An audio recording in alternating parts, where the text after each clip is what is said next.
the streets of the Middle East, one CIA operative risks everything to catch a terrorist, while the man who's supposed to have his back controls the game from afar.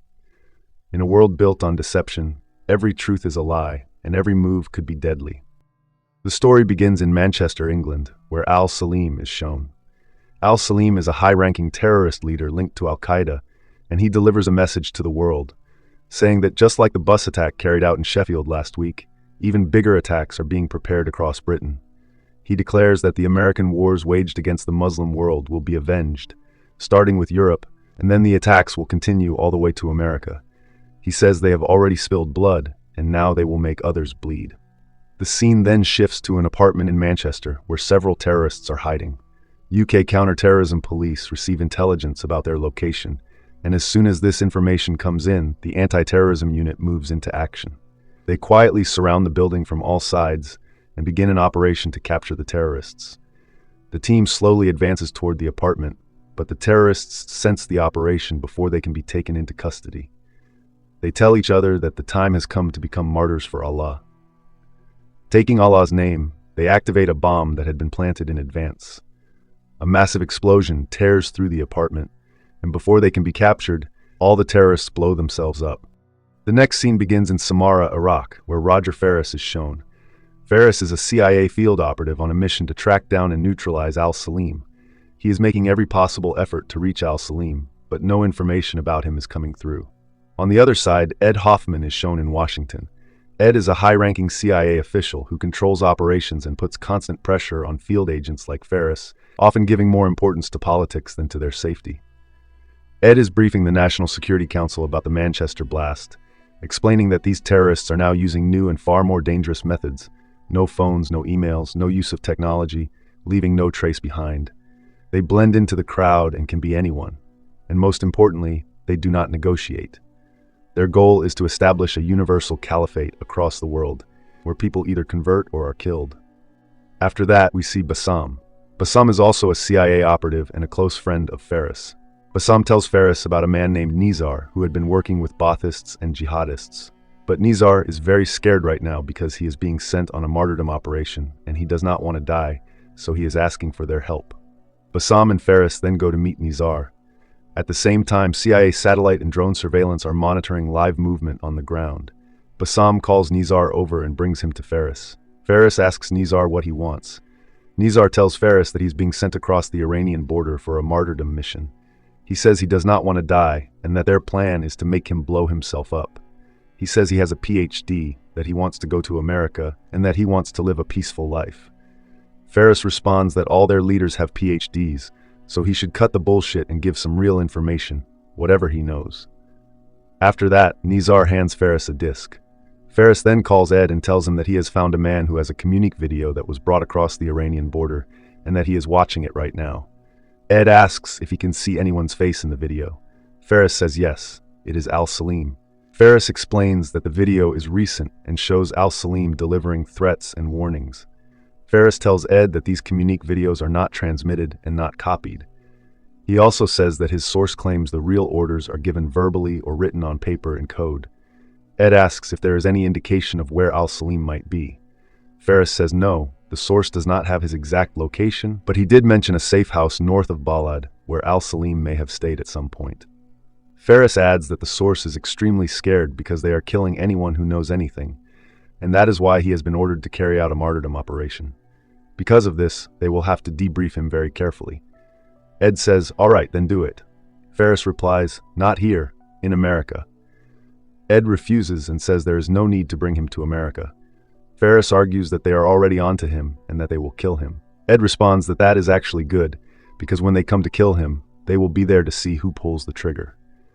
After that, Ferris goes to Nizar and tells him that he needs answers to a few questions. But Nizar says, "No more questions. Please take me to the green zone." Bassam tells Nizar that they just need answers to a few questions and then he will be free. Nizar realizes that they are not going to help him. He calls Ferris a liar and steps toward him. Ferris slams Nizar to the ground and points his gun at him. Bassam tries to stop Nizar, but Nizar says he understands now. They are planning to use him as bait. Ferris tells him that he has seen their faces and he knows what that means. He says Nizar will do exactly what he is told, or he will execute him right there. A quick reminder, YouTube data shows that most viewers watching the channel aren't subscribed. Subscribing is appreciated. The next day, the CIA, along with Ferris and Bassam, keep a close watch on Nizar. Nizar enters a market. At that moment, Ferris notices a black van arriving. 4 or 5 men step out of the van. Bassam says he has never seen these men before. Just then, Nizar starts to walk away. The men from the van open fire on him, but they do not try to kill him. They only wound him and begin dragging him toward the van. Seizing the moment, Ferris shoots Nizar in the head and kills him, so that Nizar cannot reveal anything about him or Bassam. After that, Ferris calls Ed and yells at him. Ferris asks why he did not send a team. He says Ed could have saved Nizar and captured the attackers, but he chose to do nothing. Ferris then says he is heading north to the safe house in Balad. Ed tells him he is not going to do that. Ed tries to reason with Ferris diplomatically, but Ferris is angry and refuses to listen. Then Bassam and Ferris reach Balad. Ferris first observes the safe house from a distance. He sees a terrorist burning something outside the house. Ferris returns to his car and tells Bassam that if anything goes wrong in there, Bassam should shoot him. Bassam agrees. After that, Ferris disguises himself and heads toward the safe house. He tells the terrorist there that his car has broken down and he needs help. From a distance, Bassam watches everything through a sniper scope. The terrorist asks Ferris where he is from, and Ferris replies that he is from Baghdad. The terrorist then tells one of his associates to search Ferris. As soon as the man steps forward to frisk him, Bassam shoots him. Ferris immediately opens fire, spraying bullets in all directions. A firefight breaks out between Ferris and the terrorists. Bassam quickly sends his location to the CIA and requests backup. Within moments, 2 armed helicopters are dispatched. Killing everyone in his way, Ferris forces his way into the safe house. As soon as he enters, he sees a terrorist activate a bomb. Ferris runs back outside, and a powerful explosion goes off behind him. Bassam somehow manages to pull Ferris away and starts moving him toward the car. At that moment, Ferris stops to pick up some burned intel from the site. After that, Bassam and Ferris try to escape. Terrorists begin chasing their car. Ferris fires back at them to protect himself. Just then, 2 armed helicopters arrive and destroy one of the terrorists' vehicles with an RPG. However, when the helicopter fires an RPG at the second vehicle, the blast hits both the terrorists' car and Ferris's car. Ferris's car explodes. In the blast, Bassam is killed and Ferris is critically wounded. CIA operatives descend from the helicopters, secure the intel, and begin evacuating Ferris. Ferris screams for them to save Bassam, but the operatives load him into the helicopter and inject him with a sedative, knocking him unconscious. When Ferris regains consciousness, he finds himself in a hospital at a U.S. military base in Qatar. A few days later, Ferris receives a call from Ed. Ed tells him that the intel Ferris secured has revealed some new information. Ed says they found 712 phone numbers that are new to them, and along with that, they have identified a safe house in Amman. Ed explains that jihadists have been coming and going from this location. Ferris tells Ed that before any of that, he wants to know what he is doing for Bassam's family. Ed says he does not know any man named Bassam. Ferris responds, "Oh, now you don't know him. Wow." Ed then tells Ferris that from now on, he does not know Bassam either, and that he is being sent to Amman as the acting station chief. He says Ferris will liaise with the Jordanian General Intelligence Directorate, who are also after al-Salim. Ed adds that Ferris will be working with a man named Hani Salam, and reminds him that Hani Salam is a professional. Ferris asks whether he will be sharing information with Hani, but Ed does not give him a clear answer. The next scene begins in Amman, Jordan. Ferris arrives at the U.S. Embassy. He asks the current station chief about the safe house, and the chief says it is just the home of an ordinary Jordanian family. Ferris responds by saying that he is the station chief here, and yet he sees a terrorist safe house as a normal Jordanian family's home. Ferris then says that under the new orders, he is now the station chief. Saying this, Ferris removes the current chief from his post. After that, Ferris calls in his junior CIA operative who will be working under him in the field. The man's name is Skip. Ferris tells him, "Get me a meeting with Hani Salam." Ferris then arrives at the GID complex where he meets Hani Salam. Hani Salam is a senior officer in the GID. They exchange a few formalities at first, and then Ferris gets straight to business. He tells Hani that the CIA has identified a safe house and a training cell linked to al-Salim in Amman, and that he will need Hani's help with surveillance. Hearing this, Hani is surprised and says that Ed Hoffman never shares his information. Ferris replies, "I'm not Ed Hoffman, and I'm not his predecessor. I'm just me." Ferris then hands Hani some documents and asks him to look at them. The documents contain photographs which Hani studies very seriously. After that, Hani tells Ferris, "I have only one rule. If we are going to work together, never lie to me." The next day, Ferris arrives near Al-Salim's safe house with Skip. Both of them blend into the crowd and begin observing the surrounding activity. Hani's men are also present in the area. Ferris points out a man and tells Skip to keep an eye on him. Just then, another man comes and sits next to the target. Ferris asks Skip, "Who is that man who just sat down there?" Skip replies, "He's one of our guys." Hearing this, Ferris gets angry and says, "What the fuck is he doing there? And how come I don't know about this?" Ferris warns Skip that if their man causes even the slightest suspicion among the jihadists, they will shut down the safe house and disappear. At that moment, the man Ferris had pointed out suddenly gets up and starts running. Seeing that the mission might be compromised, Ferris chases after him to stop him from escaping.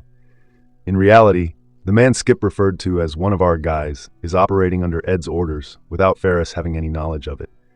Meanwhile, Ed is sitting in Washington, monitoring everything through satellite and drone feeds. Eventually, Ferris catches the man and kills him.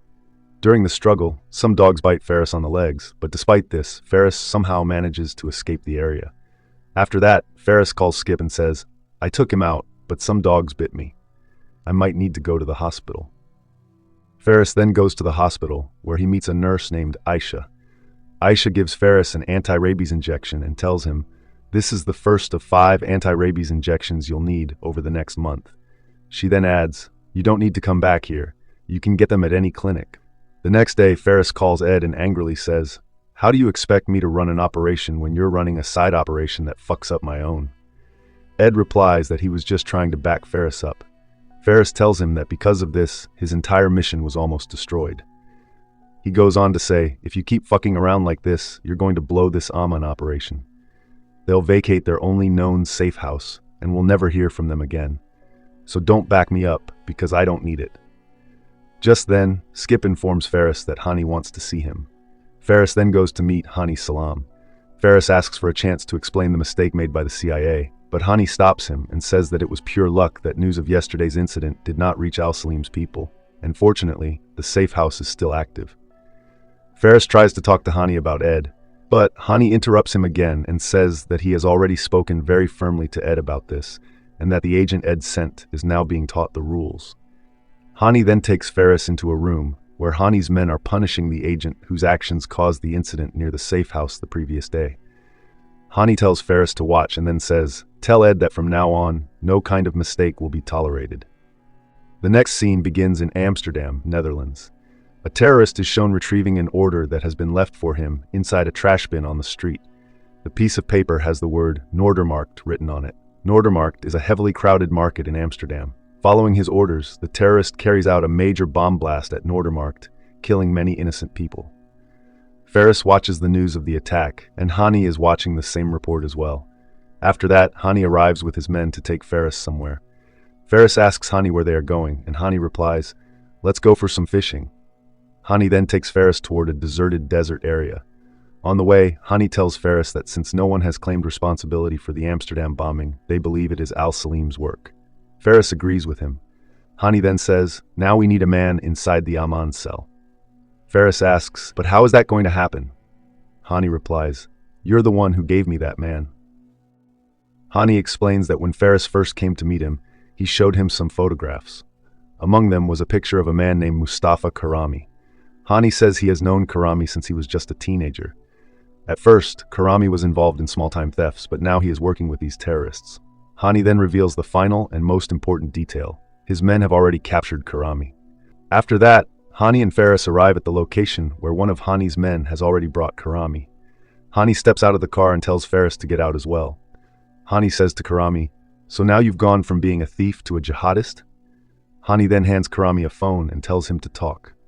On the call is Karami's mother, and Karami begins speaking with her. Hani explains to Ferris that Karami's mother used to live in Palestinian camps, but Hani has now arranged a good apartment for her. She now has everything: a TV, a refrigerator, even a couch. Karami's mother is very happy because she believes all of this was done by her son, and that is why she feels proud of him. After finishing the call, Karami hands the phone back.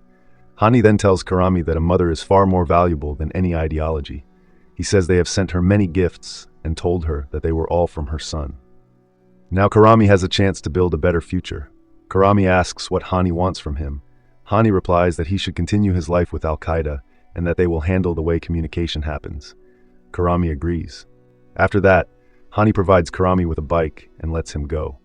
Watching Karami leave, Ferris asks Hani what will happen if Karami betrays them. Hani responds that he will not, and even if Karami ever thinks about it, Hani will tell Al-Qaeda that Karami is working for him. That same evening, when Ferris returns to his apartment, he finds an unknown man inside his room. Just as Ferris prepares to attack him, he realizes that the stranger is none other than Ed. Ed asks Ferris about Karami. Ferris replies, "Which Karami?" Ed responds, "Do I look like a tennis player to you?" Ferris says that Hani does not trust Ed. He adds that Arabs will only help them if they trust them, and that trust has to be earned first. The next day, Ed goes with Ferris to meet Hani. Ed says that there is only one reason he has come to Amman, and that is Karami. Ed tells Hani that he wants Karami so they can develop him as an asset and use him when needed. He says he needs him. Hani flatly refuses. Ed says they are working in partnership and that Hani cannot refuse him like this. He says he wants Karami and he wants control. Hani replies that Ed cannot take him because real intelligence operations always remain secret, and Americans are bad at keeping secrets. Ed argues that if Karami is handed over to him, he can extract a lot from him. Hani responds that Karami knows nothing and that the organization does not work that way. Hani adds that when the time is right, he himself will ask Karami what he knows. After that, Ed pulls a photograph out of his pocket. It is a recent photograph of Salam. Ed says, "Look, in all this time your intelligence couldn't even manage this." He then says that in the same way, if Karami is not handed over to him, it will prove to be a major mistake. Ed again demands Karami, but Hani still refuses. As Ferris and Ed are returning after meeting Hani, Ferris angrily tells Ed that what just happened was extremely embarrassing. Ed replies that if Ferris is talking about Hani, then his ego will be his downfall. Ferris immediately fires back, "You're talking about him? What about you?" He asks why Ed never told him that he had a recent photograph of Salam. Ferris says Ed has no idea how he could have used that kind of intel. He then asks what else Ed has been hiding from him. Ed asks what Ferris wants to know. Ferris says he wants everything the CIA has on Salam. Ed explains that Salam's real name is Karim al-Shams. He was born in Hama, Syria, and later moved to Saudi Arabia, where he studied physics and engineering in Riyadh, then completed his post-graduation at the University of North Carolina. Salam considers himself a warrior chosen by Allah for jihad. He is extremely dangerous and unpredictable. Most importantly, he does not use phones, technology, or the internet at all, which is why tracking him has been so difficult. Ed says, "Now all we've got to do, Ferris, is just get that fucker on the phone." After reaching his apartment, Ferris calmly urges Ed, "Please, Ed, don't do anything with Karami. Don't try to flip him. If you do, Hani will throw me out of the country, and this mission will be over." Ed responds that Hani cannot be trusted. Ferris says he will handle everything. "Just don't touch Karami." Ed agrees and says, "All right."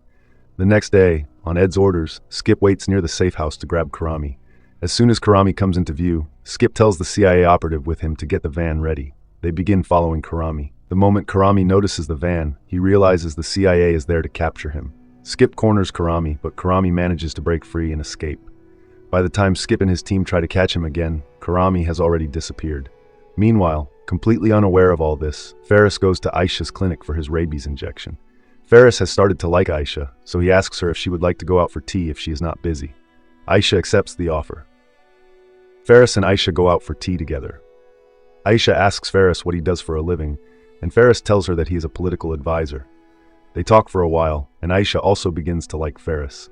Afterward, Ferris is walking Aisha back when Hani's men suddenly stop him on the road and tell him to come with them immediately.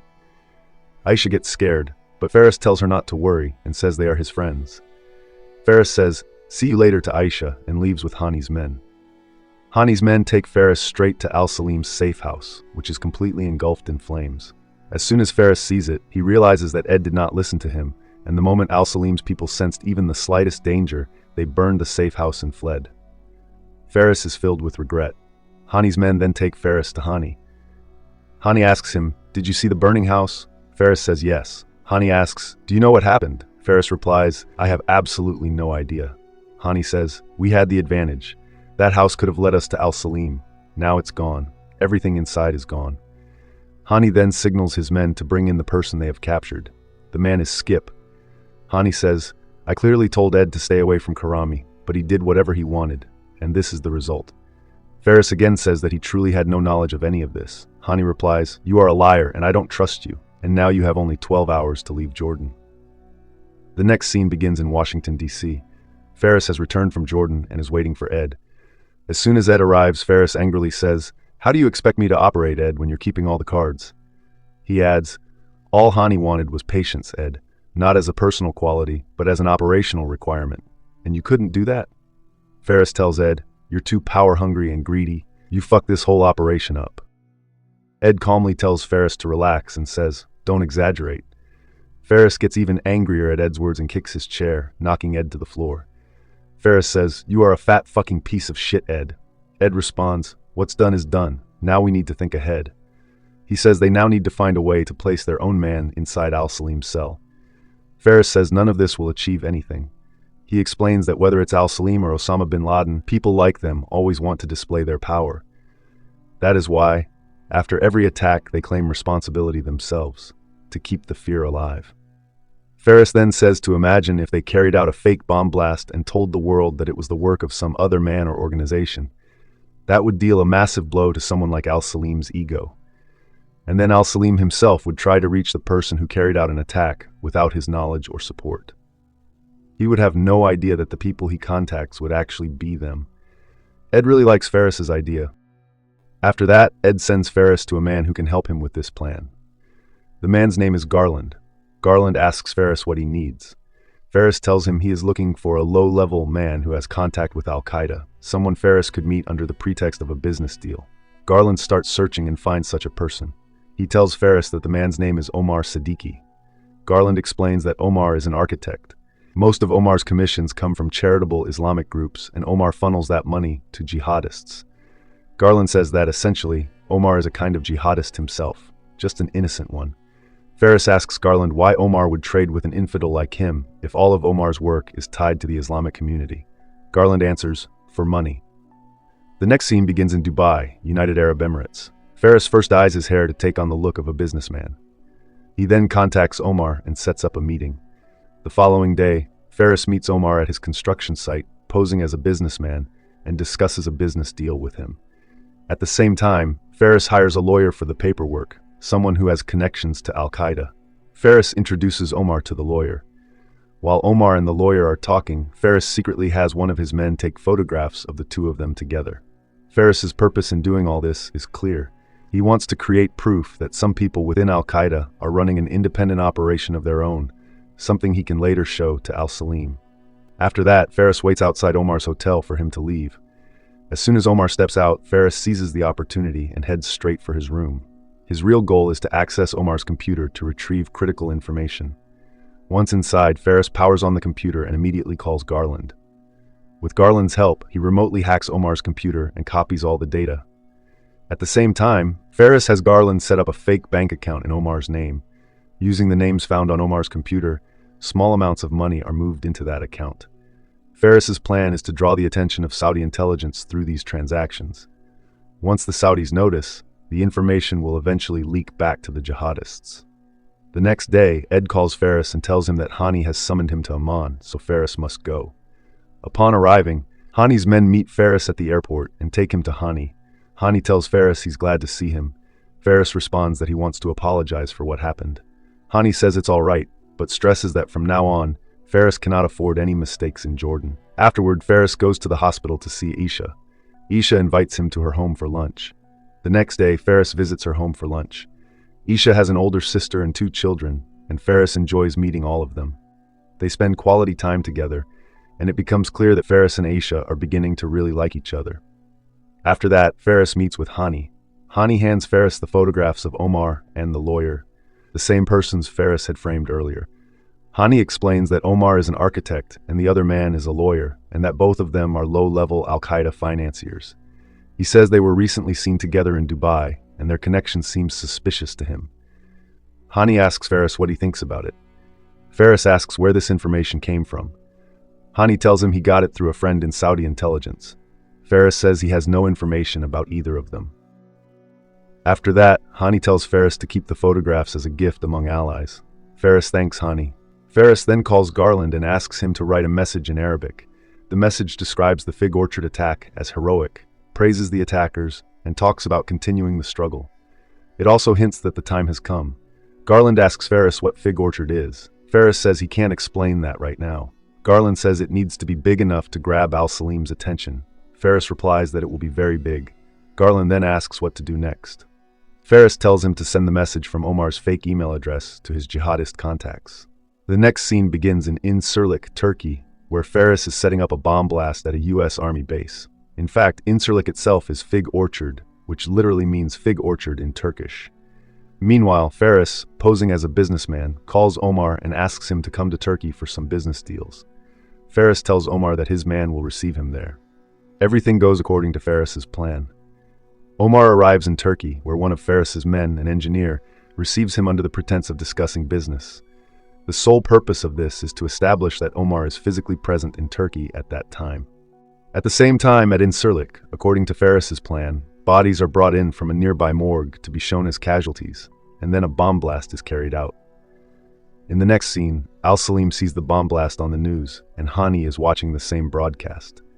As soon as the news breaks, Ferris calls Garland and instructs him to send a message claiming responsibility for the attack, but to make sure all replies go back to Omar's real account. Garland follows Ferris's instructions exactly. Just as Ferris predicted, it works perfectly. One of Salim's men informs him that Omar Sadiki is behind the bomb blast. Meanwhile, Omar is working with the engineers Ferris had previously set up. At the same time, Omar starts receiving a flood of emails. When he checks them, the messages congratulate him on the attack and praise his work. At first, Omar is confused, but then he glances at the TV news and realizes he's been linked to the blast. Quietly, he slips away and heads back to his hotel. As Ferris anticipated, Salim inserts a burner SIM into a phone and calls Omar. He has no idea that Omar is actually part of a CIA setup, and the call goes directly to the CIA. The next day, Ferris receives a call from Ed. Ed praises him, saying he did excellent work. Ed explains that the voice on the call matched Salim's and that he was asking about Omar. Ferris tells Ed that he is going to extract Omar from the situation and bring him in for safety. Ed objects, saying it isn't necessary. Ferris replies that if Salim reaches Omar, he will torture and kill him, so Omar's life is in danger. Ed responds, "No, Ferris, people like Omar work for terrorists. Even if he's innocent, he's still connected to a terrorist organization." Ferris ignores Ed and ends the call. Ferris, along with Skip, heads straight to Omar's hotel. Outside, they wait for Omar to step out. As Omar finally leaves the hotel, heading toward the airport, Ferris intercepts him. Omar is surprised to see Ferris and asks, "What are you doing here?" Ferris tells him, "You have to come with me, trust me." At that moment, Salim's men arrive to take Omar. Seeing the threat, Omar tries to flee. Ferris attempts to catch him and reason with him, but Omar jumps into his car and drives off. Salim's men open fire on Ferris, who returns fire in self-defense. Skip also tries to hold them off but is shot in the exchange and seriously wounded. Salim's men pursue Omar and disappear from the scene. Because of Skip's injury, Ferris is unable to chase them. In the next scene, Salim's men bring Omar to a safe house. One of Salim's men congratulates him for the bomb blast in Turkey, praising his work. At the same time, the entire conversation with Omar is being recorded, and Salim watches it from another room. Omar insists that he doesn't understand what they're talking about, and that he is just an architect. Salim's man tells him they've seen statements linking him to the Turkey bomb blast and are praising him for it. Omar repeats that he did nothing and that someone is setting him up. Then Omar reveals that he recently met an American who had called him to Turkey. Upon hearing this, Salim realizes the truth. The scene ends with Omar's body being thrown into a pile of trash. The next day, while Ferris is at the hospital, he gets a call from Ed. Ed tells him that Omar is dead.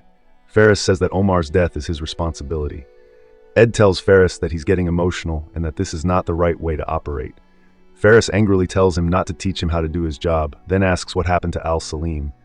Ferris says, "This time you even had a call from Salim. What did you do?" Ed has no answers to Ferris's questions. Ferris gets even angrier and says, "You or the CIA will never get anything done because you are a million fucking miles away and I am here every day." Ferris goes on, "I'm doing everything alone on this mission and people are still dying. And backstabbing political fucking bureaucrats like you are sitting far away, enjoying diplomacy." He says, "This is not working, Ed, and I am out." With that, Ferris hangs up the phone. Now Ed starts to fear losing Ferris, so he heads to Amman to meet him. On the other hand, when Ferris reaches his apartment, he finds an envelope lying on the floor. Inside the envelope is a photograph of Ferris and Aisha together. The moment he sees it, Ferris realizes that Al-Salim's people have identified him and that Aisha is in danger. Ferris loses control and rushes to Aisha's house, but no one is there. Then Ferris notices bloodstains, which makes him panic even more. After that, Ferris goes straight to Hani.